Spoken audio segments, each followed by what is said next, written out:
Hi friend, मैं Shailendra Kumar Rajput unique ज्ञान academy में आपका हार्दिक स्वागत करता हूं। और आज हम लोग समझेंगे क्लास 12th केमिस्ट्री में जो है पार्ट 1 ठोस अवस्था। और इस ठोस अवस्था जो चैप्टर आपका जो भी है, और इसमें हम लोग कुछ महत्वपूर्ण क्रिस्टलों के बारे में जानकारी करेंगे। तो चलिए स्टार्ट करते हैं। तो सबसे पहले डालेंगे कुछ महत्वपूर्ण क्रिस्टलों की संरचना। कुछ महत्वपूर्ण क्रिस्टलों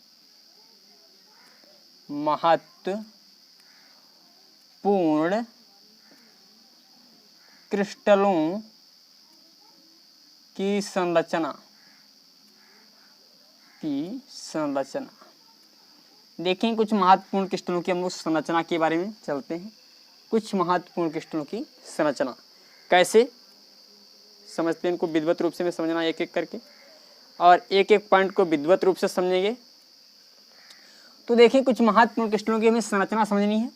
तो सबसे पहले जैसे इसमें क्रिस्टलों को दो भागों में बांटा है। क्रिस्टल जो आपके होते हैं, इसमें क्रिस्टलों की बात करें तो आपके दो प्रकार के क्रिस्टल होते हैं। एक होता है ए बी टाइप का, ए बी टाइप क्रिस्टल होता है, और जिसमें धनायनों और ऋणायनों का अनुपात जो होता है 1:1 में होते हैं, यानी धनायन और ऋणायन 1:1 के अनुपात में होते हैं। और ये जो जैसे इसमें आपको समझना पड़ेगा, जैसे NaCl है 1:1 में, CsCl है, CsCl है, और ZnS है। ये सब हैं AB टाइप के क्रिस्टल, ये सब AB टाइप के क्रिस्टल हैं। और उसके बाद ये आता है जो भैया, इसमें AB2 टाइप आता है, AB2 टाइप। और AB2 टाइप में भी भैया में दो प्रकार, AB2 टाइप आपका दो प्रकार का होता है। A2B टाइप भी होता है और AB2 टाइप भी होता है। A2B और AB2 टाइप ये होता है।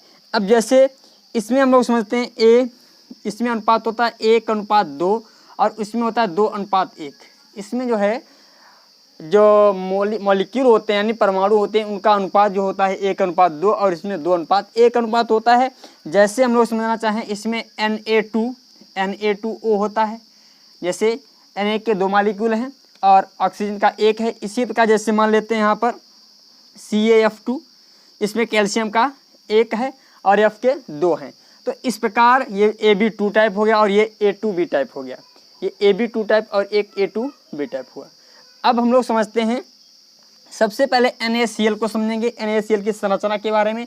तो चलिए NaCl की संरचना हेडिंग डालेंगे, इसे मैं रफ कर रहा हूँ। NaCl की संरचना।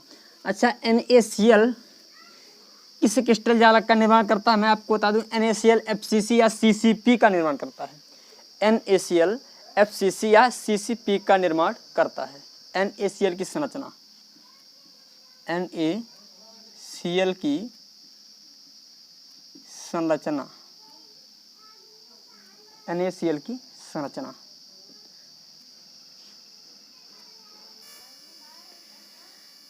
तो NaCl की संरचना देखते हैं हम लोग क्या होता है। NaCl की संरचना में विधिवत रूप से एक एक पॉइंट को हम लोग समझेंगे।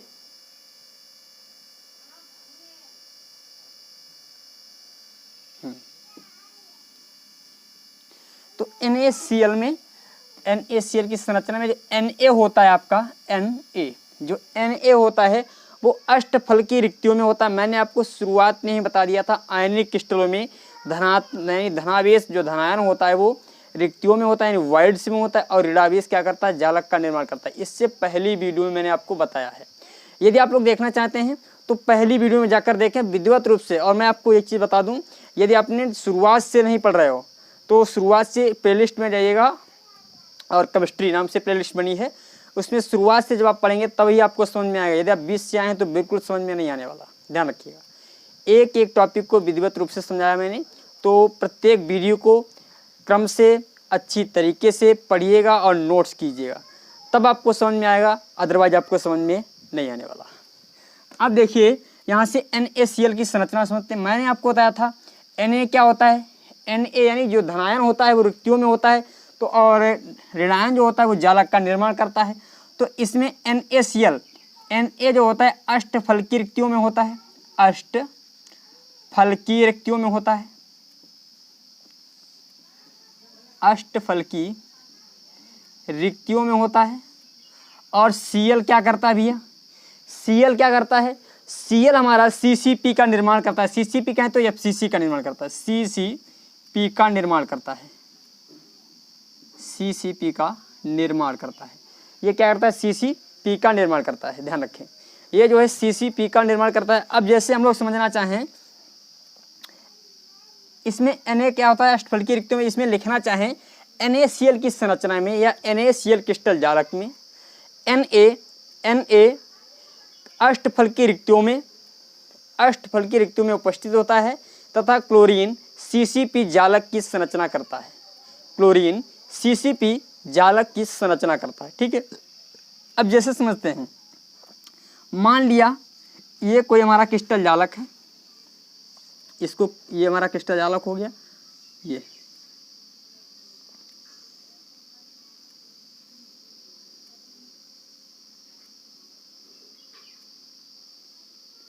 ये हमारा क्रिस्टल जालक हो गया।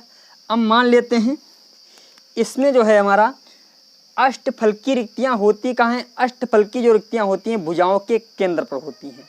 अष्टफलकीय रिक्तियां जो भी हमारी होती हैं वो भुजाओं के केंद्र पर होती हैं। तो देखें अष्टफलकीय रिक्तियां यानी ये एक रिक्ति हुई, यहाँ पर कौन उपस्थित है, Na उपस्थित है।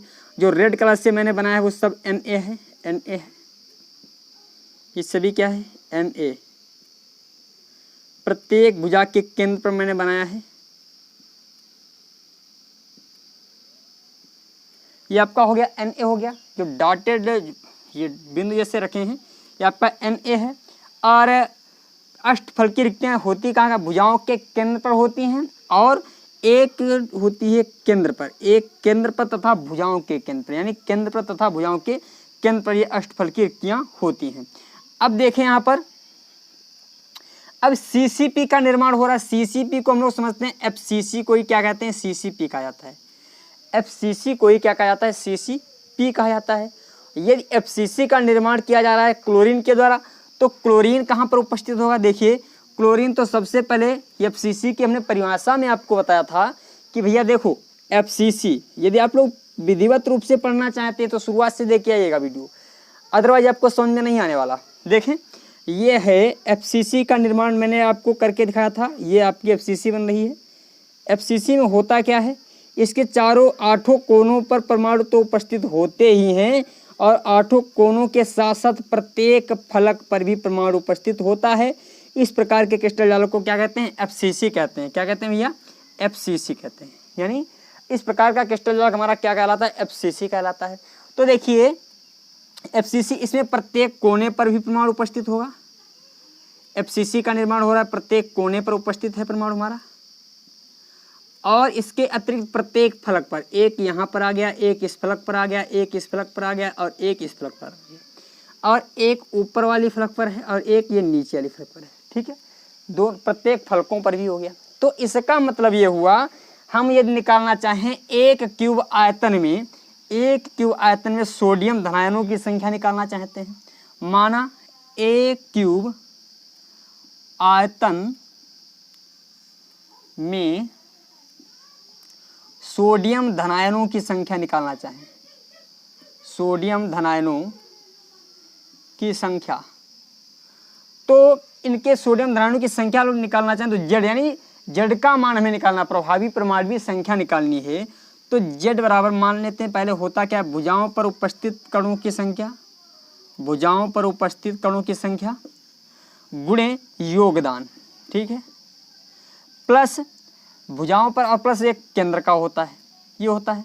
तो भुजाओं पर भुजाएं कितनी है, 12 हैं, और तो 12 भुजाओं पर कितने उपस्थित हो जाएंगे कण हमारे, 12, 1 2 3 और ये वाला 4 हो गया, सॉरी इसको मैं यहाँ पर जो है इसे लगा करता हूँ, 1 2 3 4 5 6 7 8 9 10 11 12 हो गए। और भुजाओं पर उपस्थित कण का एक योगदान जो होता है 1/4 होता है, तो यहाँ पर गुणे कर देंगे 1/4, और एक केंद्र पर उपस्थित होता है तो 1 कर देंगे, 4 1 4 4 3 12, तो यहाँ पर जो हमारा आ जाएगा 4 1 4 4 3 12, और इसके पश्चात जो हमारा यहाँ पर आएगा 3 + 1 बराबर आ जाएगा 4। यानी एक क्यूब आयतन में सोडियम परमाणु की संख्या कितनी है हमारी 4 है। एक क्यूब आयतन में सोडियम परमाणु की संख्या कितनी आ गई भैया हमारी आ गई। इसी प्रकार यदि हम क्लोरीन की निकालना चाहें तो एक क्यूब आयतन में क्लोरीन की संख्या, एक क्यूब आयतन में, यहाँ पर इसे मैं रफ कर देता हूँ चित्र को। ये इसी प्रकार जैसे हम अभी वीडियो में कुछ मिस्टेक हो गई थी और आप लोग इसका जो छोटा सा पार्ट मैंने पहले बना दिया है उसको देख लेंगे करके।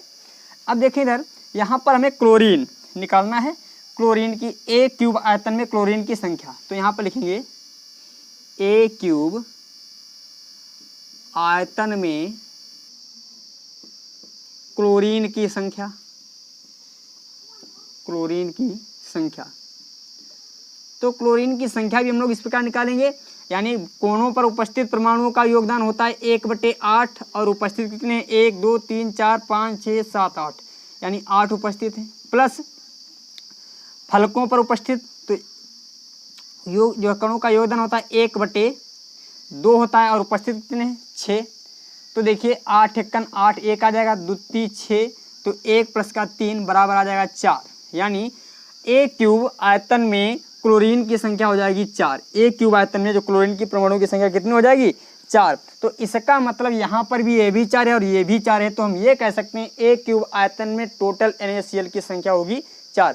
एक क्यूब आयतन में NaCl की संख्या कितनी हो जाएगी, तो यहाँ पर लिखेंगे तो एक क्यूब आयतन में NaCl की संख्या कितनी हो जाएगी 4 हो जाएगी। अब मान लेते हैं इसकी उपसा संयोजक संख्या की बात की जाए, यहाँ पर किसी उपसा संयोजक संख्या की बात कर दी जाए तो देखिए मान लेते हैं ये इस परमाणु को देखें, इस वाले परमाणु को, तो ये 1 2 3 हो गए और 1 2 3 हो गए, यानी एक कोई भी परमाणु ले लें वो अपनी चारों तरफ से 3 परमाणुओं से घिरा हुआ है, 1 2 3 और 1 2 3।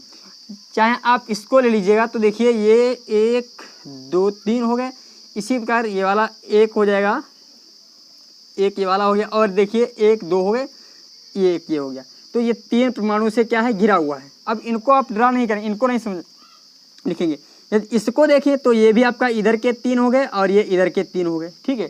यानी प्रत्येक परमाणु इसमें 3 परमाणुओं से घिरा होता है, 6 परमाणुओं से घिरा होता है।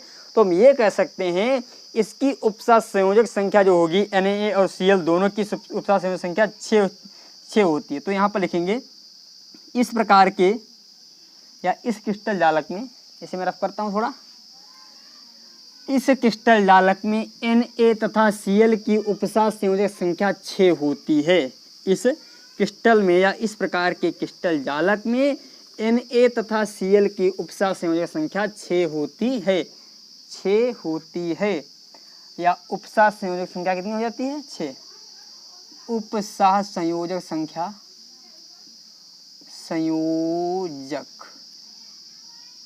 संयोजक संख्या जो हो जाएगी हमारी 6:6 होगी, 6:6, यानी उपसा संयोजक संख्या क्या होगी हमारी 6:6 होगी। यहाँ तक चीज़ें क्लियर हैं। अब देखें जैसे समझें आयनिक त्रिज्या की बात की जाए, यहाँ पर यदि आयनिक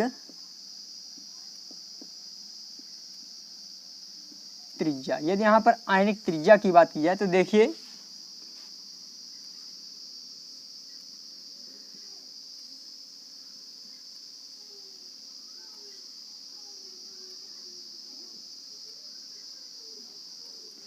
अब इसमें होता क्या है, मैंने बताया था कोणों पर भी परमाणु उपस्थित है, फलक पर भी उपस्थित है।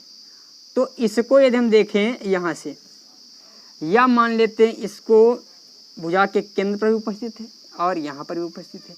यदि इन दोनों को देखना चाहें तो जो त्रिज्या निकलती है यहाँ से, मान लेते हैं ये पॉजिटिव है, ये भी पॉजिटिव है, ये मान लिया निगेटिव है, तो इसमें जो त्रिज्या यानी जो है इधर की, ये आर इधर की हो जाएगी। देखिए समझे, ये एक परमाणु यहाँ पर उपस्थित है और एक परमाणु बीच में उपस्थित है और एक परमाणु यहाँ पर उपस्थित है, तो इतनी ये हो जाएगी आर, ये मान लेते हैं पॉजिटिव, और इधर भी कोई पॉजिटिव कण है, ये भी पॉजिटिव होगा, और यहाँ पर कोई नेगेटिव कण है, तो यहाँ से आर माइनस हो जाएगा और यहाँ से भी आर माइनस हो जाएगा।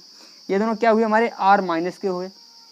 यदि यहाँ से हम लोग देखना चाहें, इसकी त्रिज्या निकालना चाहें आयनिक त्रिज्या, तो आयनिक त्रिज्या क्या हो जाएगी, देखें आयनिक त्रिज्या, तो आयनिक त्रिज्या के लिए हम लोग क्या करेंगे 1 2 3, तो ये वाला R पॉजिटिव, यहाँ पर R ये भी निगेटिव और ये भी R निगेटिव, ये भी R पॉजिटिव, तो 2 R पॉजिटिव हैं तो लिखेंगे 2 R पॉजिटिव हैं और फिर 2 R क्या है निगेटिव हैं और टोटल त्रिज्या। और ये क्या है हमारी भुजा है, तो भुजा एक भुजा को हम लोग A से डिनोट करते हैं, भुजा को हम लोग A से डिनोट करेंगे। तो ये देखिए यहाँ पर R पॉजिटिव और प्लस R निगेटिव जो आएगा A/2 आ जाएगा। ठीक है, ये हो गई हमारी आयनिक त्रिज्या, ये क्या हो गई हमारी आयनिक त्रिज्या, समझ गए। अब यहाँ पर देखना चाहें इसी प्रकार की जो संरचना किसकी हो सकती है, यदि NaCl की प्रकार NaCl की तरह संरचना किसकी होगी, एक होगा KCl होगा, KCl, LiCl होगा, KCl, LiCl, और अन्य एलिमेंट अन्य यौगिक उन सभी की रचना इसी प्रकार की होगी। जैसे हम ये कह सकते हैं मृदा क्षारीय धातुओं के सल्फाइड और ऑक्साइड भी इसी प्रकार लिखेंगे, मृदा क्षारीय धातुओं के ऑक्साइडों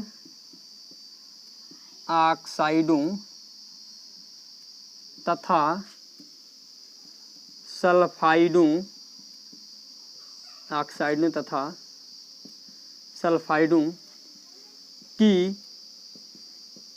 की संरचना भी इसी प्रकार होती है, इसी प्रकार होती है। मतलब इन सभी की संरचना क्या होती है, इसी प्रकार इन सभी की संरचना होती है। यहाँ तक कोई दिक्कत वाली बात नहीं है। अब हम लोग समझते हैं CSCl टाइप, यानी CSCl को समझते हैं, यानी ACl की तो संरचना समझ चुके हैं, अब हम लोग समझेंगे CSCl की संरचना को। तो देखें CSCl की संरचना कैसे होती है, तो इसे समझेंगे विधिवत रूप से।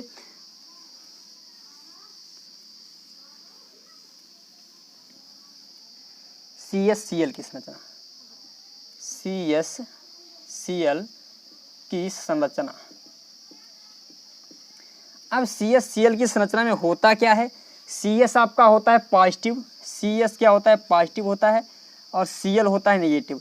अब ध्यान रखना ये जो आपका होता है रिक्तियों के, यानी पॉजिटिव क्या बनाता है, रिक्तियाँ बनाता है, और ये हो कहाँ पर सकता है, यानी केंद्र पर हो सकता है। ये जो है केंद्र पर होगा, घन के केंद्र पर होगा, घन के केंद्र पर होगा। और क्लोरीन क्या बनाता है, क्लोरीन जो निर्माण करता है BCC का, क्लोरीन निर्माण करता है किसका भैया, BCC का, क्लोरीन के द्वारा निर्माण किया जाता है BCC का। अब देखें इसका मतलब जो क्रिस्टल जालक हमारा बनेगा इस प्रकार का बनेगा। यहाँ पर इनकी संरचना कैसी होगी, देखिए इसमें कहा BCC की परिभाषा में मैंने आपको बताया था, BCC वह क्रिस्टल जालक या वह इकाई सिर होती है जिसके चारों कोनों पर तथा एक केंद्र पर परमाणु उपस्थित होता है, BCC कहलाती है। तो इसमें क्या कहा गया, CS क्या है हमारा, CS जो है केंद्र पर उपस्थित है। यहाँ पर क्या है हमारा, CS जो है हमारा केंद्र पर उपस्थित, CS केंद्र पर उपस्थित है, ये हमारा हो गया CS। और ये क्लोरीन जो होगा हमारा प्रत्येक कोने पर, क्लोरीन क्लोरीन क्लोरीन क्लोरीन, यहाँ पर भी क्लोरीन, प्रत्येक जगह पर क्लोरीन है, यानी प्रत्येक पॉइंट पर हमारी क्या है, पॉइंट यानी प्रत्येक बिंदु पर जो है हमारी क्लोरीन उपस्थित है। तो देखिए यहाँ पर प्रत्येक जगह पर क्या है, उपस्थित है क्लोरीन। तो इसका मतलब हम ये कह सकते हैं BCC का निर्माण कर रहा है। तो यहाँ पर लिखेंगे CSCl में CSCl के आयनिक क्रिस्टल में, आयनिक क्रिस्टल जालक में, क्रिस्टल जालक में क्लोरीन BCC का निर्माण करती है या करता है, तथा CS पॉजिटिव घन के केंद्र पर उपस्थित होता है। CS पॉजिटिव घन केंद्र पर उपस्थित होता है, केंद्र पर उपस्थित होता है।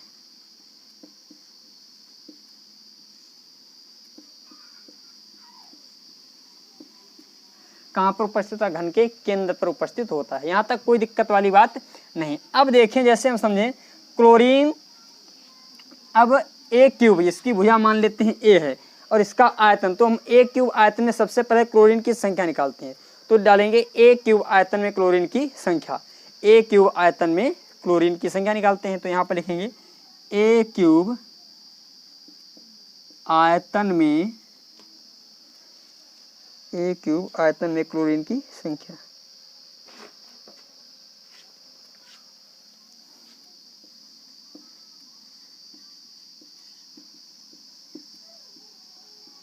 ए क्यूब आयतन में क्लोरीन की संख्या। अब देखें क्लोरीन उपस्थित कहाँ पर है, कोनों पर। तो कोने पर उपस्थित परमाणु का योगदान होता है 1/8 और उपस्थित कितने हैं 8 परमाणु, तो 8, तो 8 से 8 कट जाएगा तो यानी 1 आ जाएगा। क्लोरीन की संख्या क्या आ गई, ए क्यूब आयतन में क्लोरीन का 1 अणु उपस्थित होगा, 1 अणु, ठीक है, यानी 1 ए क्यूब आयतन में ये है।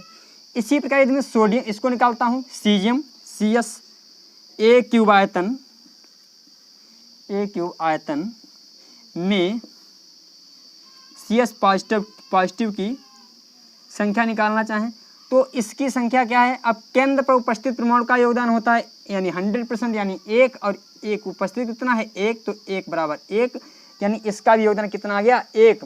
तो यहाँ से यदि इसकी मान लेते हैं उपसर्ग से संख्या निकालना चाहें तो इस वाले परमाणु को देख लीजिए, इस वाले परमाणु को, तो देखिए अपनी चारों ओर से 8 परमाणुओं से घिरा हुआ है। अब ये भी जो है 8 परमाणुओं से घिरा हुआ, कैसे समझें, एक क्लोरीन यहाँ पर है, एक क्लोरीन यहाँ पर है, 2 ये हो गए। अब मान लेते हैं एक भुजा हम इधर ले जाएं, यहाँ पर भी क्लोरीन होगा और यहाँ पर भी क्लोरीन होगा, 4 हो गए, और एक भुजा ये ऊपर ले जाएं, 5 हो गए, 1 2 3 4 5 हो गए। अब मान लेते हैं इसके पश्चात मैं एक भुजा यहाँ से फिर ये ऐसे ले गया, यहाँ पर भी क्लोरीन उपस्थित है और ये ऐसे बंधा हुआ है और ये ऐसे आपका ये और ये ऐसे, ये इसको इससे मिलाओ और इसको इससे मिला दो, ठीक है, इसको इससे।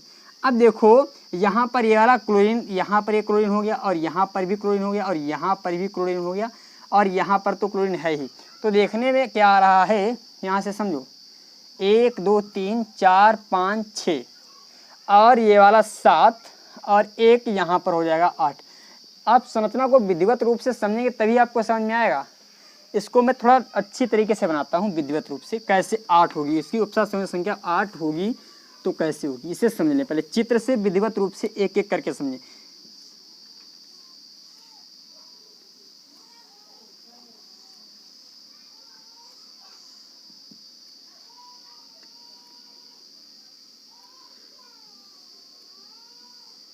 यहाँ पर मान लिया हमारा क्लोरीन उपस्थित है, इसको मान लेते हैं, तो इसके लिए हम एक आगे और बढ़ा देते हैं। ये मैं इसको थोड़ा आगे और बढ़ाता हूँ, ठीक है, ये मैंने इसे आगे और बढ़ा दिया,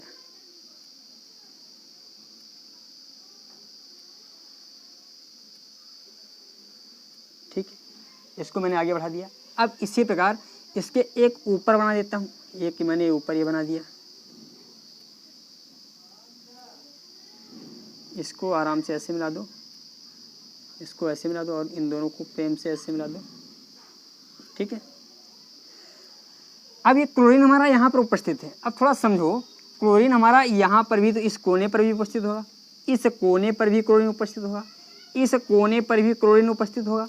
अब इधर इस कोने पर भी, इस कोने पर भी, इस कोने पर भी और इस कोने पर भी, यानी प्रत्येक कोने पर हो गया। और इसके अतिरिक्त भैया ये जो है, इसके बाद देखो इस ये जो है भुजा, यही तो गई सीधे, बिल्कुल यही भुजा तो गई है और यहाँ पर भी उपस्थित होगा, यहाँ पर भी तो उपस्थित होगा। अब देखो समझो, यहाँ से क्लोरीन को थोड़ा मैं Cl बनाया है, ये मैंने Cl, मैं थोड़ा सही बना देता हूँ, C और L, Cl, चलो फिर भी समझ लेना, Cl 2 जैसा दिखाई पड़ रहा है, ये क्लोरीन बना है। अब देखिए 1 2 3 4 5 6 7 8, यानी अपनी चारों ओर से, आप चाहें यहाँ पर ना बनाए कोई दिक्कत वाली बात नहीं, यदि आप यहाँ पर बना दें तो देखिए ये चारों ओर से, अपने चारों तरफ से 8 परमाणुओं से क्या है, घिरा हुआ है, अपने चारों ओर से 8 परमाणुओं से क्या है, ये घिरा हुआ है। तो इसकी उपसर्ग संख्या कितनी हो जाएगी, 8 हो जाएगी।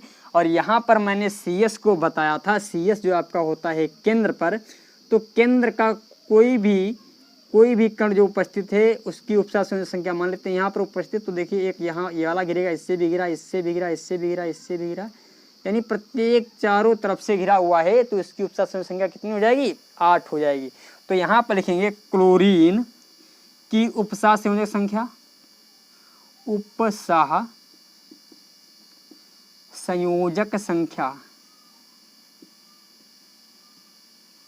क्लोरीन की उपसतह संयोजक संख्या कितनी है भैया? 8। इसी प्रकार हम लोग निकाल लेते हैं किसकी भैया? क्लोरीन के बाद हम लोग निकालना चाहें तो CS की उपसतह संयोजक संख्या, इसकी भी जो आ जाएगी हमारी कितनी आएगी? इसकी भी उपसतह संयोजक संख्या आएगी जो हमारी 8 ही आएगी।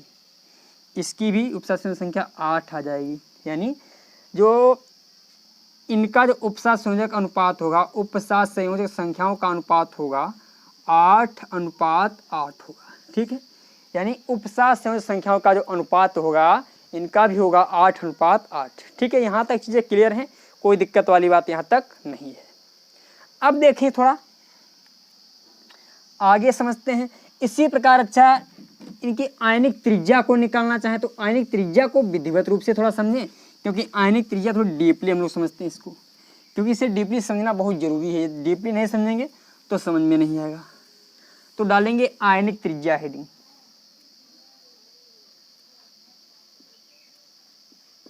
आयनिक त्रिज्या। और मैं आपको बार बार कह रहा हूँ, यदि आप बीच से देख रहे हैं तो आपको बिल्कुल भी समझ में नहीं आएगा, ये तय है, आपको बिल्कुल कुछ भी समझ में नहीं आने वाला। यदि आप बीच से देख रहे हैं तो आपको बिल्कुल कुछ भी नहीं समझ में आएगा। और मेरी आपसे अनुग्रह है, मेरी आपसे जो है रिक्वेस्ट है और आदेश भी समझिएगा, आप शुरुआत से देखिए, प्रत्येक वीडियो को देखिए। और मैंने सेटलमेंट ऐसा बना रखा है, एक के बाद एक, पहली वीडियो उसके बाद दूसरी, मतलब सीरियल से सभी वीडियो प्लेलिस्ट में एडजस्ट की गई है। आप शुरुआत से देखना स्टार्ट करो और प्रत्येक वीडियो को देखते हुए चले आओ। आपको कहीं भी जाने की कोई ज़रूरत नहीं, कोचिंग जाने की कोई भी आवश्यकता नहीं है। यदि आप यहाँ से पढ़ते हो, मैं आपको प्रॉमिस करता हूँ मैं अंक के क्वेश्चन भी लगवाऊंगा, परंतु हाँ पहले चैप्टर उसके बाद अंक के क्वेश्चन, एक एक चीज़ क्लियर करूँगा, बशर्ते आप लोग शुरुआत से पढ़ें, बीच में मत आए। बीच से यदि आप कोई वीडियो देख रहे हैं तो आपको समझ में नहीं आएगा, ध्यान रखें। तो प्रत्येक वीडियो को शुरुआत से देखें। और आप लोगों से मैं बार बार कहता हूँ, थोड़ा लाइक कर दिया करो। लाइक करने से मुझे थोड़ा मोटिवेशन मिलता है, यानी मुझे एक ताकत सी मिलती है, जिससे मैं आपको अपने आप को आपके लिए तैयार कर पाता हूँ। एक वीडियो में बहुत मेहनत लगती है, और थोड़ा सा लाइक कर दिया करो, बहुत हौसला मिलता है। और अपने दोस्तों को शेयर करो, जिससे वो सब्सक्राइब करें, तो मुझे एक नई ऊर्जा सी मिलती है, सच बताएं आपको। तो आप लोग अपना प्यार दीजिएगा, मैं बस यही चाहता हूँ और कुछ नहीं मुझे चाहिए। अब देखें आयनिक त्रिज्या हम लोग समझते हैं। तो आयनिक त्रिज्या को समझने के लिए देखें, अब इसमें आयनिक त्रिज्या में आपको एक चीज़ समझ, इसमें आएगा घन विकर्ण। और घन विकर्ण के लिए आपको जिसने पहली वीडियो देखी होगी, पहली और दूसरी वीडियो, तो उसमें आपको घन विकर्ण बताया गया है क्या होता है। तो घन विकर्ण क्या होता है? बीच में, इससे हम ये देखो बीच में मैंने यहाँ से इस पर डाल दिया, ये हमारा क्या हो गया? घन विकर्ण हो गया। देखें ये क्या हो गया? हमारा घन विकर्ण। और क्योंकि इसके केंद्र पर उपस्थित है एक परमाणु, और एक परमाणु यहाँ पर उपस्थित है, और एक परमाणु यहाँ पर उपस्थित है, तो ये हमने छोटे छोटे इसमें बनाए, परंतु ये होते दरअसल हैं, एक यहाँ पर ये ऐसे उपस्थित होता है, और ये बीच में एक केंद्र वाला हो गया, और ये इस कोने वाला हो गया, ऐसे होता है। ये सिस्टम कुछ ऐसा होता है। अब देखिए यहाँ पर मान लेते हैं हमारा ये नेगेटिव वाला है, पॉजिटिव, मान लिया ये वाला पॉजिटिव है, क्योंकि ये CS यहाँ पर उपस्थित, ये वाली पॉजिटिव है। और क्लोरीन क्या है हमारा? कोने पर उपस्थित, तो ये वाला R नेगेटिव हो जाएगा, और ये वाला भी R नेगेटिव हो जाएगा। अब ये घन विकर्ण है, ये भुजा नहीं है, ये जो है ये वाली जो लाइन खींची गई है, ये वाली लाइन है, और ये घन विकर्ण, ये कोई भुजा नहीं है। और घन विकर्ण की जो लंबाई होती है वो √3 होती है। हमें ज्ञात है घन विकर्ण क्या होता है? घन विकर्ण की लंबाई, घन विकर्ण की लंबाई जो आती है √3 आती है। तो √3 जो है इन सभी को जोड़ करके मिलेगा। तो हम ये कह सकते हैं 2R पॉजिटिव प्लस का 2R निगेटिव, और यहाँ पर आ गया √3, तो यहाँ R पॉजिटिव और प्लस का R निगेटिव, और टोटल आ जाएगा √3। और यहाँ पर √3a होता है भैया, √3 इसका मान होता है √3a, तो √3a/2, यानी जो आयनिक त्रिज्या आएगी वो हमारी ये आएगी। आयनिक त्रिज्या हमारी ये आ जाएगी। अच्छा, जैसे CSCl का हमने जो है संरचना CSCl की जैसे संरचना बनाई, इसी प्रकार किसकी किसकी संरचना होती है। जैसे मान लेते हैं CDS की होती है,